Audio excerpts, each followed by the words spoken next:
From the tailgate lot to the studio, this is Friday Football Tailgate, outside the Hashmarks, where the stories, the strategy, and the spirit of high school football go much deeper than just playing the game every week. We are excited to bring you our first podcast of the season. We will be talking about the matchups for the week, breaking down the games, and giving you our predictions on who we think is going to win the big game. We also have a few special guests joining us tonight and bringing you the kind of football conversation that doesn't stop when the lights go out on Friday night. Instead of being outside, we're inside having a little fun, talking some football. We're going to talk to some coaches. We'll talk to some players, bringing some other personalities in. We're going to have fun inside instead of outside. We sure will, Ken. This is going to be a good time. And we're kicking it off this week with a Wolverine Conference showdown. Niles versus Edwardsburg. Niles is trying to win their third consecutive conference championship. Edwardsburg is trying to bounce back after a tough loss to Vicksburg last week. We got Niles assistant coach Lonnie Jones joining us live in studio tonight, and Edwardsburg head football coach Dan Purlee joining us a little bit later virtually. Hey, let's give a shout out to Flat Rock Grill over there in Edwardsburg. That's where we'll be spending a little time before the game Friday night, having some dinner. They're sponsoring this part of the show tonight. Thank you, Flat Rock, for your help and support. Yeah, looking forward to that, Ken. Now joining us live in studio is Niles running back coach Lonnie Jones. Lonnie Jones, welcome to the show. Oh, thanks for having me. Lonnie, I have to talk a little bit about your football career. You were one of the greatest football players in Michigan history. Your senior year, you rushed for 2,700 yards, 29 touchdowns. You were the Class B Player of the Year. I mean, absolutely phenomenal. You beat a player out by the name of Kevin Grady for the Class B Player of the Year. He's considered one of the greatest football players of all time. Just talk to me a little bit about your career playing at Niles and some of those football games you won with Coach Janicki. Well, you know, with amazing Coach Janicki, man, he's a great coach. The preparation, the dedication that he put to Niles' program, and pushing me to be in the weight room. Because, you know, from freshman year to my junior year, I wasn't really pushing myself into the weight room, man. So I just made a commitment that my senior year, I'm going to go in the weight room, lift, you know, do what I got to do, and everything played out for itself. Absolutely, you had an incredible career. But now you're coaching the running backs at Niles, and you have a really good running back room. And that starts with Alex Anderson, Elijah Norris, and Brandon Walsh. These are all three really good running backs. They all make plays. Just talk to me about what's so special about this group and what you like coaching these guys. Man, all of them have their own unique way of running. You know what I mean? Elijah with speed and vision. We got Brandon Walsh. He has that power, you know what I'm saying? So if we need him down at the 5-yard line, he's going to get it in there. I mean, he's even got a little speed too as well. And then you talking about Alex, man, Alex is an all around running back. You know what I mean? So he can run past you, he can run you over, he can juke you. I mean, anything that you may ask of that individual kid, man, he's going to do his thing. And also quarterback, don't forget him. He's a freshman. He's also learning. I mean, you think about from the beginning of the season and now, he has progressed tremendously. You know what I mean? And I couldn't ask anything better. I mean, he's reading the keys better. I mean, so he's opening up a lot for our running backs. You know what I'm saying, for better opportunities. Yeah, absolutely. You also have a 6'6" wide receiver who, if you throw the football to, nobody can jump with him. Do you want to just talk about Brendan Olson a little bit as well? I know Brendan Olson he's a player that you can count on him. He can block, and that's the biggest thing in our offense. We don't pass much, so I mean, luckily last week, you know, we passed 7 times, which that was just a record out of the 4 years I've coached. You know what I mean? So it's like him. Being able to, for us to be able to pass, it opens up a lot for our offense. And with him, you know, 6'6", monster. And all we got to do is toss the ball up to him, and he's a very tough kid. You know what I mean? So that's just, he opens up a lot for our offense. For sure. And this is your 4th year coaching with Scott Shaw. Just talk to me a little bit about what it's like to coach with the Hall of Fame football coach. You guys have turned this program completely around. Last year, you played for the state championship. You guys have just done incredible things over the last 4 years. Just talk to me about your time with him and what he's taught you about coaching the game of football. Well, he's a Hall of Fame. He's a Hall of Fame coach. You know what I mean? And I mean that's nothing more you can say about him. He's a very knowledgeable coach. I mean, you're talking about attention to detail. You know what I mean? Like he knows his everything. I mean, I can't even describe him, man. Like, and the funny thing about that, before I get more into him, is 2 years ago, he had sent me a picture, and he was like, it was a dream team photo that we all got invited to a Detroit Free Press conference. And they bought the text, and it was just amazing dinner that they had in Detroit. And I did not know that he was the player, the coach of the year at that time. You know what I mean? So it was just funny because we've been coaching for 2 years, and we didn't even know that we knew each other 20 years ago. That we were talking and all that stuff. So that was a good moment, man, for us to connect more at that time. But talking about Coach Shaw, man, he can relate to the kids. I mean, the culture that he brings to our program it's unbelievable. And I mean, things that he taught me, man, is just about just the culture, about dedication, patience. You know what I mean? Because as a player, to coach, it's totally different. You know what I mean? So a lot of things that you've done, playing, it's hard to relate to any of the kids that are playing. So he taught me a lot. Speaking of coaching now, Edwardsburg this Friday night. You guys, they played you tough for a long time. Niles and Edwardsburg go back. What are you going to have to do this Friday night on offense to make things work for you guys? Well, first off, their defense is very disciplined, so they're tough, and I can't stress it enough that every team that we play, we're going to get the best of them. You know what I mean? So we can't look at them lightly. So I just think that if we stick to our style of play, and don't go off key and just do what we know the best to do, I think that we should prevail. You know what I mean? And I know you handle running backs, but you got to have your eye on the defense a little bit. They run that crazy wing T, and that's always a nightmare for anybody. What have you seen your defense doing this week to get ready for that? Well, I think Coach Kyle, our defensive coordinator, he's got a good game plan. He's a great coach. So I mean, as you see throughout the season, they barely score on us. You know what I mean? So there's very limited teams that have. So I think he's going to provide a good defensive scheme. I couldn't. Can't find a better man to get ready, right? Yeah.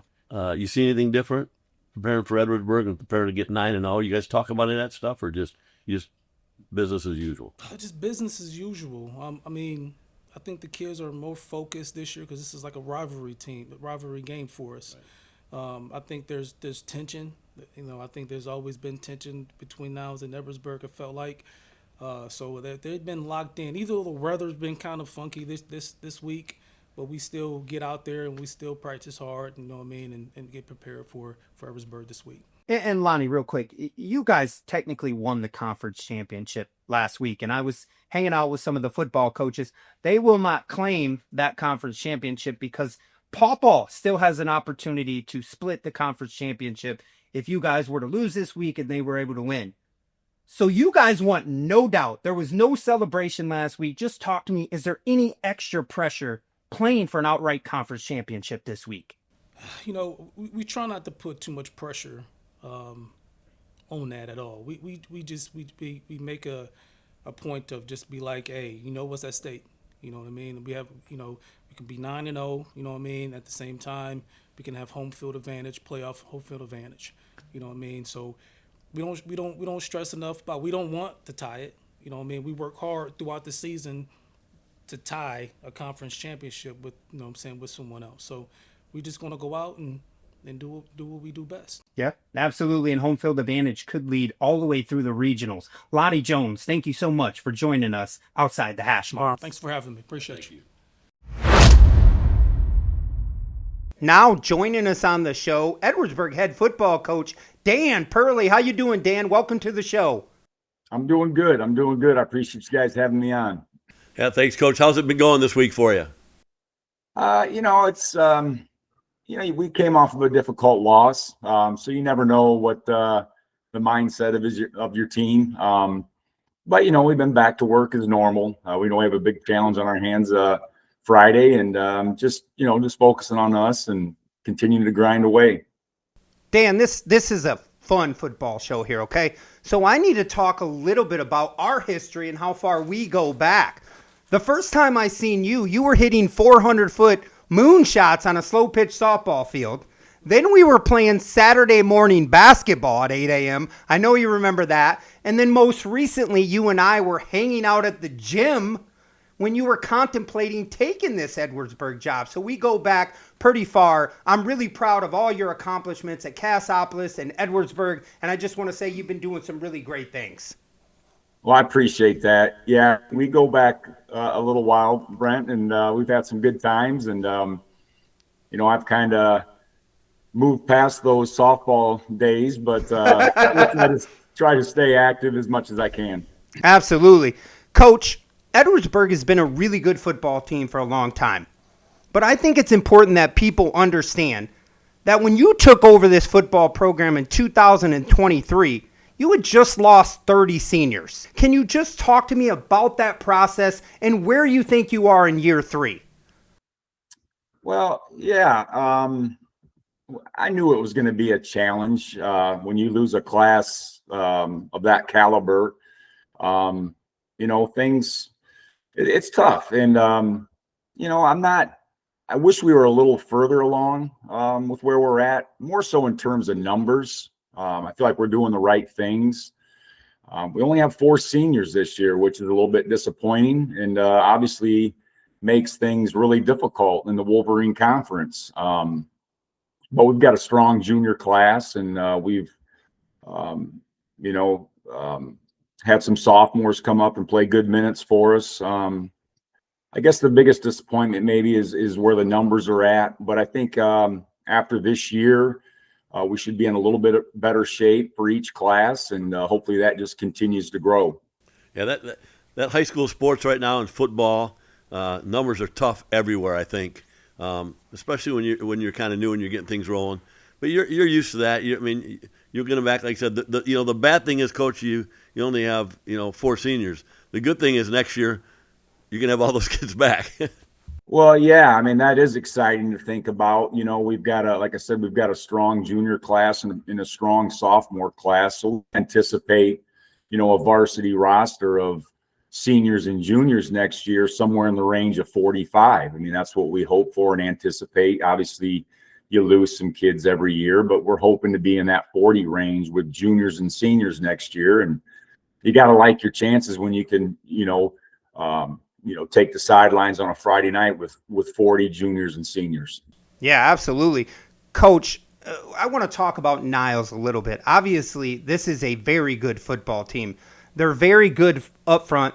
Brandon Hamilton's probably one of the best offensive linemen in the state. They have a 3-headed monster in the backfield. They all run the football well. And they also have a 6'6" wide receiver, right? So that presents some challenges. Your defense has played well at times, but they've also give up some big plays. Talk to me about your defense and what needs to happen in order for you guys to be successful on Friday night.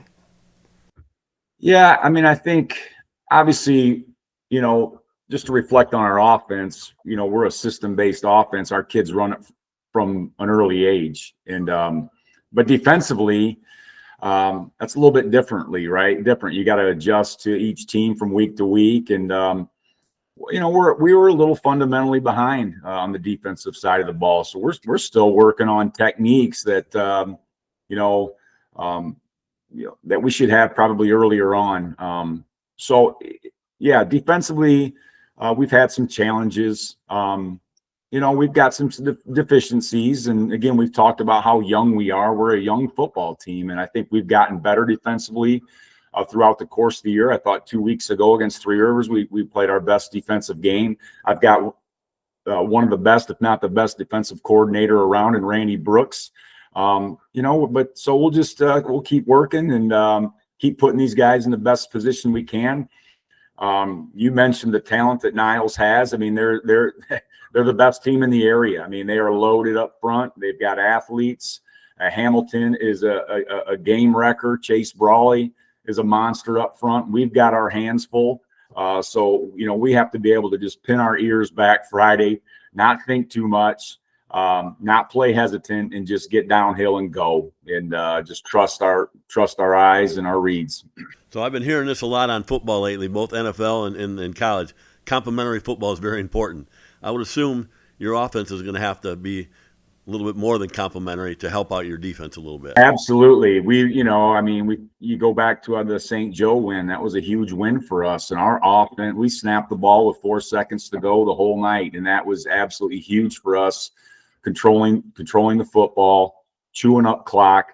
Obviously, that's the recipe for this week. Hopefully we can move the ball and grind it a little bit and, keep Niles' offense off the field. And I got to imagine as a head coach, when that kind of thing is rolling, you're just like you're in your zone, and it's like the greatest time in the world. It's beautiful. Brian Scheibel's my offensive coordinator. He does a tremendous job with our offense. His attention to detail is excellent. When we're just grinding 4 yards at a pop and the clock just keeps ticking, we absolutely love that kind of football. There's nothing better than looking at the other sideline and get upset because they're standing around waiting all the time, right? Absolutely. Coach, you guys had a lot of big plays against Vicksburg last week. We want to grind it out a little bit more, right? I know you'll take those big plays, but we're trying to grind it out a little bit. Like you said, keep that Niles football team off the field on offense. So we always know this is a good football game. I'm sitting here. I was talking to Lonnie Jones, the running back coach, earlier. He's very concerned because he knows you guys always play them tough. This is always a very tough matchup. Talk to me about the rivalry. I know became a rivalry. Talk to me about your kids and how are they handling the rivalry, and how do we just do one game at a time mindset? We can't afford to do anything but one game at a time. We've got a lot to work on and improve on. So our focus is always about us. Obviously, we game plan for every opponent, and my coaches do a great job doing that. Our kids don't say a whole lot. I mean, obviously we hope that they're ready to absolutely get after it Friday night, and they better be, because if not, it's going to be a long night for us. Absolutely, Coach. Well, Coach, we appreciate you being on the show. Thank you so much for joining us, and good luck on Friday night. Hey, I appreciate you guys having me. It's a lot of fun, and best of luck to you. Thanks, Coach. We'll see you Friday night. See you later, Coach. Can both coaches seem fired up for this football game on Friday? But now we need to jump into some of these other football games across the state. And now we're going to switch over to the SMAC Conference. And we're going to talk about St. Joe and Portage Central. And all I can say about Portage Central, they've given up 10 points all year, Ken. They're ranked number 3 in the state. Talk to me about this football matchup. Yeah. What a great show, by the way, we had a couple weeks ago, Portage Northern at Portage Central. Portage Central did what we thought they'd do, shut them out. They're a really good football team. It starts to me with a couple different things. I've always said as a coach, defense wins championships, and what a defense, right? Like you said, 10 points they've given up all year long. But they also have a lot of kids back, right? They got 11 or 12 starters back. They've played a lot of football the last couple of years, and it starts with Charlie Gillick. Boy, that kid's tough, right? And he's changed. We've seen him grow. He was on our show the first year and back with us again this year. That's how good he is. And our producer said, hey, that doesn't look like the same kid. He changed. So Charlie Gillick, the defense, going to Minnesota. Then they got this running back that's a sophomore, Cam Noe, averaging 116 yards or 13 yards a game, 6'3", 205. I heard he had a little bit of look at Minnesota as well. So they're pretty good. So PJ Fleck bringing all the kids in from Portage Central. That's awesome. But on the flip side, Ken, we have a pretty electric St. Joe football team. They are scoring a lot of points, and it's led by Ish Dixon. He's averaging 130 yards a game. Hudson Corning throws the football all over the field. They have no problem scoring points. They're averaging 40 points a game. The problem is they give up 30 points a game, Ken. What can they do to try to stop Portage Central, and what are they going to do to put points on the board against Portage Central? Well, I think, first of all, maybe if there's a little detour on I-94, it might slow them down. But I don't know if they can stop them. It's going to have to be a slugfest, right? I mean, it's going to have to be a track meet, and St. Joe's going to have to have a couple breaks, maybe a turnover or something. But that's not been Portage Central all year long, so it's going to be tough. Oh, it's going to be tough, and I'm not sure that St. Joe is going to be able to match them, especially over 4 quarters. I think Portage Central is going to wear them down. Portage Central ranked number 3 in Division II. I think they're the best team in Division II. I think they dominate this football game. I'm taking Portage Central 42-7 over St. Joe. Yeah, I think you're pretty close, and I heard there's a little bit of a rift between a couple people between St. Joe and Portage Central. So I think if Central's got a chance to stick it to them, they're going to do it. So it'll be an interesting game. Like you said, Portage Central's just got way too much, and I think it's big. I think 35 points is a good spread. Absolutely. From Portage Central, the number 3 team in the state in Division II, to possibly the best team in the state, Cass Tech. Now, Detroit Catholic Central might have something to say about that, but this football team is ridiculous. As a matter of fact, Ken, the last 4 football games, they've outscored opponents 214-19. Their offense is loaded. They have quarterback Donald Tarbin. He's only a sophomore, but he's a 5-star recruit for the 2028 class, and he's the 5th best quarterback in the country. Oh, and they have wide receiver Corey Sadler, who's up for the Player of the Year in the state of Michigan. This is about elite of a duo as you get, Ken. Yeah, they're really, really good, and I think he's going to North Carolina, right? Belichick going to like him a little bit, you think? Belichick needs some help. He definitely needs some assistance. I think this guy will help the program a lot. And Bedford's young, though, right? I mean, the 7 sophomores on the team. Really talented, obviously, pretty good team.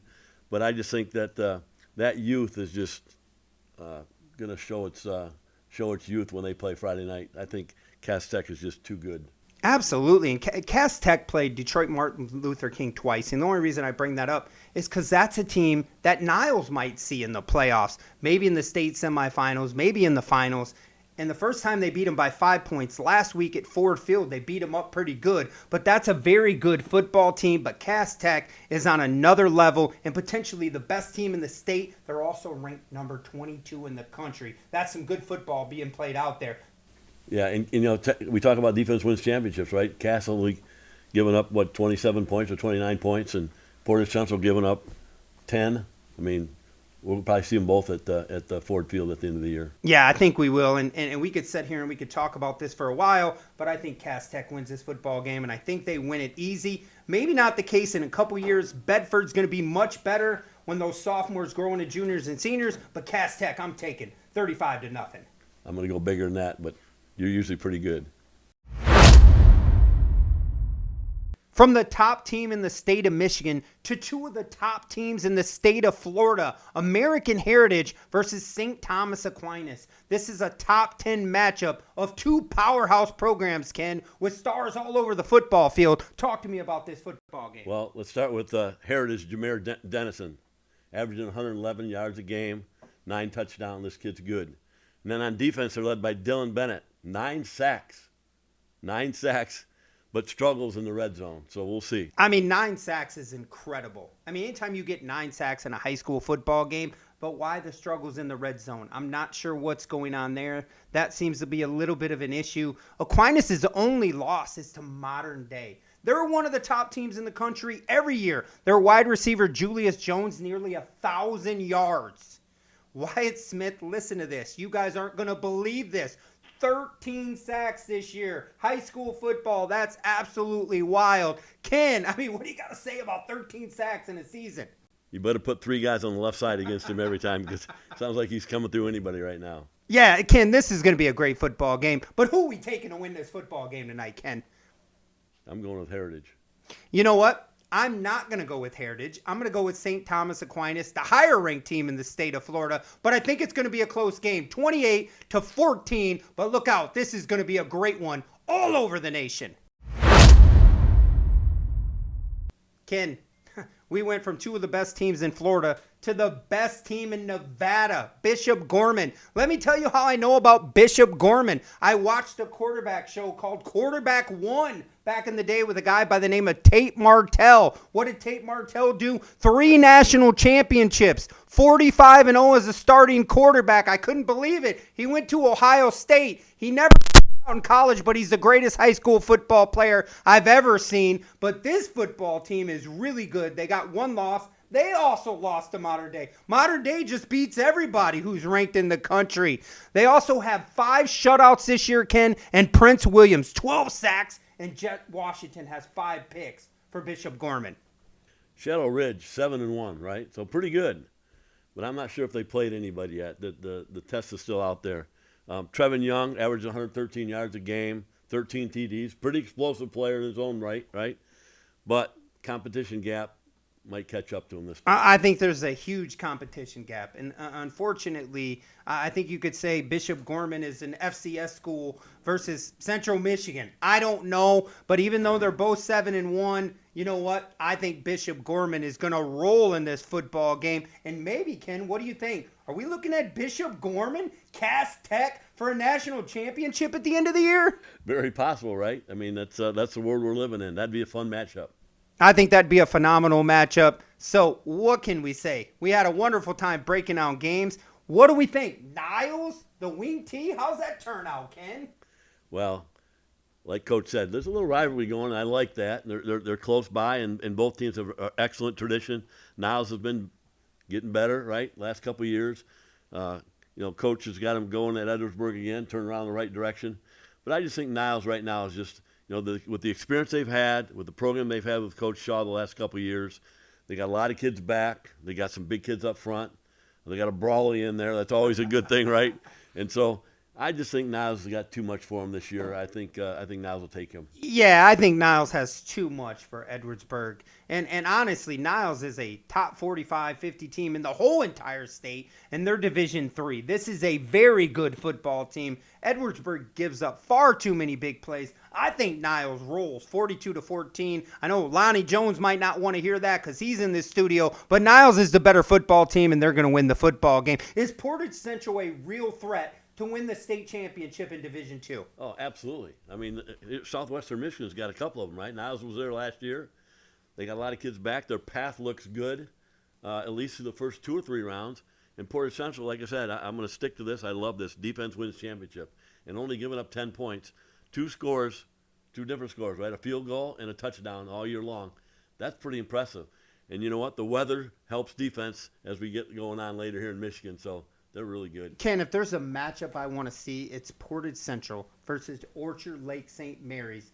Orchard Lake has lost, but they lost to Detroit Catholic Central, maybe the number 1 team in the state. That could be a great matchup. I don't know if it's in the semifinals or the finals, but that'll be a fun game. Ken, we got a little bonus coverage here, okay? We got 2 football teams fighting for a playoff spot. We got the Paw Paw Redskins versus Vicksburg. This is a very good football team. Both teams need to win to get in the playoffs. Talk to me about this football game, Ken. Well, first, hey, Redskins, that's back in the day when I went to Paw Paw. They were the Redskins. They're the Red Wolves now. But, yeah, both teams from the Wolverine Conference been there for a long time. Great matchup. I think this is a contrast of 2 different styles, right? Vicksburg, explosive, big plays all over the place. Throw it down the field. Paw Paw, grind it out, really tough inside the tackles. They have 3 massive football players on the line. Tyler Kuzinga, Julian Hernandez, Austin Ackerman. These 3 kids are as good and as big as anybody around. And they paved the way for this gentleman called Ben Miller, who just recently took over career rushing record at Paw Paw. Over 3,500 yards, Brent. What do you think about that? I mean, I know a couple of the guys on that list. He's a phenomenal running back. Paw Paw started out 0-3. You know when they turned their season around? They went to Edwardsburg, and they beat Edwardsburg 35-7. After that, it's been lights out for Paw Paw. Niles played them. They played Niles tough for a half, but Niles is a different beast altogether. I think, Ken, Paw Paw Paw wins this football game. I think they are coming into their own. I think they're going to be a tough out in the playoffs. If they don't see unity, Christian, if they do, that might be a little bit of a problem. But I'm taking Paw Paw, 42-28. Yeah, and I'm going to go back to Ben Miller for a minute because I mentioned those big linemen, Cruzinga, Hernandez, Ackerman. They did a good job. They paved the way. They've been with this kid for a while. But Miller, there's been running backs in Paw Paw. Marlowe and Scott Terry, a dad and a son. Chris Weeks back in the late 70s. Kyle Galbraith, Kobe Hiddenall. Those are some outstanding running backs for Paw Paw. And this Ben Miller just flew by him. I think in the game 6 this year, he broke the record for the career. So really good. Well, Ken, we talk about the running backs. Who are they anchored by? Who's this offensive line that helps them? They are phenomenal. I mean, I talked to some guys in Paw Paw the other day, and they just rave about these 3 kids. They're really good. But, back to the game, Paw Paw's been susceptible to big plays. That's been Vicksburg's mantra, right? Big plays, throw it downfield, make some mistakes. Didn't Vicksburg come back the other day, late in the game, and win on a 65-yard play? I mean, they did. That was a phenomenal game. That was back and forth. I had a chance to watch that football game. It was a bunch of big plays all over the football field. The last team that had the football won the football game. So we expect more of that. I think we're both in agreement. Paw Paw is going to win the football game. Yeah, Paw Paw's gonna win. They're going to have to take care of that ball. They're going to sustain some drives, and I think they'll break Vicksburg down. I think they'll wear them down a little bit, and Paw Paw's going to have to watch that big play in the secondary. But Friday night, we're going to have a lot of fun. Like you said, both these teams are 5-3. It's crazy that Paw Paw, with the right luck, could be conference champs with Niles, right? I'm not sure if Lonnie Jones wants to hear that in studio tonight, but I understand what you're saying. What a great show we had tonight, Ken. Phenomenal. Next week, it only gets better. Joining us next week on the show, former NFL football player and the greatest wide receiver in Division II history, David Kirkus, and one of the best football coaches in the state. For the number 1 team in the state, my number 1 team in the state, Detroit Catholic Central, Justin Sasantag. And then maybe we have somebody that we know pretty well, Ken, who does a little bit of everything, works for NBC Sports as an anchor. Talk to me about Casey Standahar, who's going to join the show next week. She's the reason why we keep going, right? Really good. An NBC host in Chicago, done some high school football stuff, been on the sidelines for college. I remember one weekend, I think she did our show, right? Then she went to a college game. Then she covered the Lions. And then a couple weeks ago, she was covering the Cubs in Milwaukee. So she's a star. Casey Standahar, she's awesome. We're excited maybe to get her back into the little Friday Football Tailgate outside the Hashes with us. Absolutely. She'll be on the show with us next week as well. And Ken, we might just be roaming the sidelines on Friday night, Ken.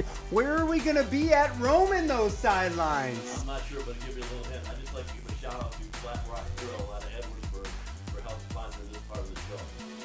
Absolutely. We'll see you Friday night live from Edwardsburg Varsity Football Field. We'll see you next week on Outside the Hashmarks.